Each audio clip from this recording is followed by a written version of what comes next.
Did you know that 11% of the world's population is interested in pedophilia, the well-known foot fetish? Studies from Bad Bible show that this is the most common fetish globally, especially among men. And it doesn't stop there.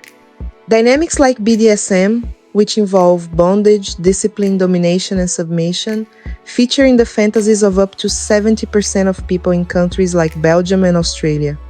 In the UK, for example, there are 1.7 million monthly searches for BDSM. These numbers make one thing clear: exploring fetishes is more common than you might think. But why is this gaining so much traction? Today, we're diving into this fascinating topic, bringing practical tips and accessible science to help you explore your sexuality in a healthy, ethical, and pleasurable way. If you want to live with more freedom and well-being, subscribe now and hit the bell icon to stay in the loop. It all starts with the internet. Platforms like Sexlog and ethical communities like FetLife have opened doors for sharing experiences, allowing people from Brazil to Europe to discover new practices safely. Countries like Brazil, with its vibrant culture, lead these conversations in Latin America, while Europe and North America follow suit. The globalization of sexuality is changing the game, but with so much freedom, how do you find balance without crossing ethical boundaries? First, let's talk about the most important pillar: consent. Without it, no sexual practice, no matter how simple, is ethical.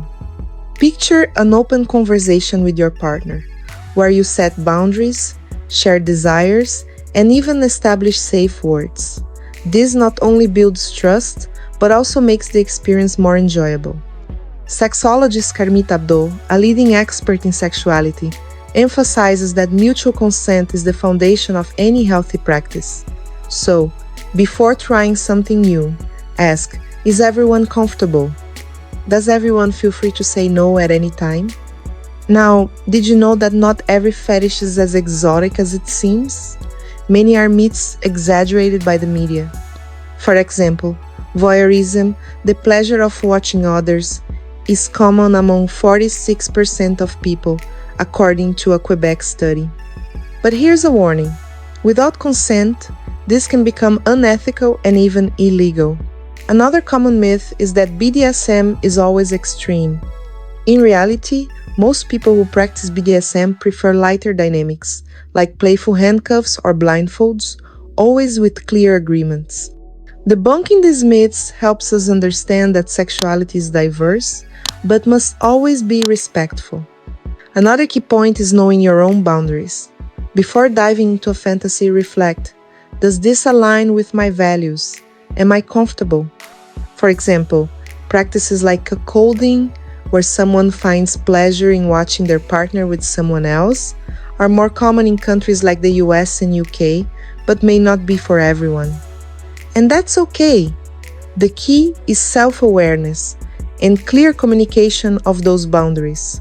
If something feels uncomfortable, pausing and seeking guidance from a therapist or sexologist can make all the difference. Education is another powerful pillar. The internet is full of information, but not all of it is reliable. Sites like Scarlet Teen or Planned Parenthood offer credible content on sexuality, while forums like FetLife can be helpful for sharing experiences, as long as you filter with critical thinking. Avoid relying solely on pornography for education, as it can distort expectations and normalize non-consensual practices. Want a practical tip?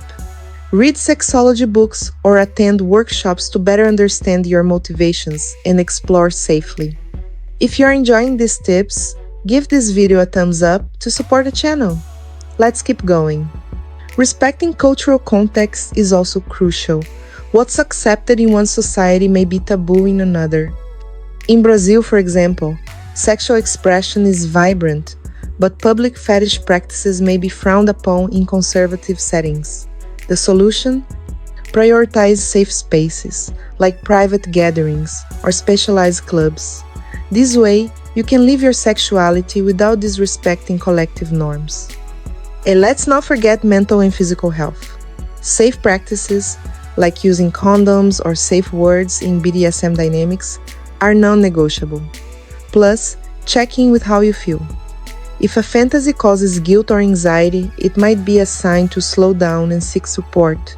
Dependence on fetishes for satisfaction can also signal imbalances, so keep your sexual life diverse and balanced. Finally, avoid objectification. Fetishes are about connection, not reducing someone to a mere object of pleasure.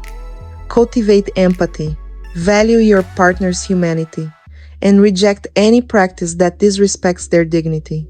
True sexual freedom comes from mutual respect. So, what did we learn today? Exploring fetishes and fantasies is a natural way to experience sexuality, but balance lies in prioritizing consent, educating yourself, and respecting personal and cultural boundaries. When we do this, sexuality becomes a source of pleasure, connection, and self-discovery. Love these tips? Drop a comment below with your thoughts and share your experiences. Like the video and send it to someone who could use more freedom and health in their intimate life. And of course, subscribe for more content like this. Taking care of your sexuality today is the first step toward a fuller, happier life. See you next time.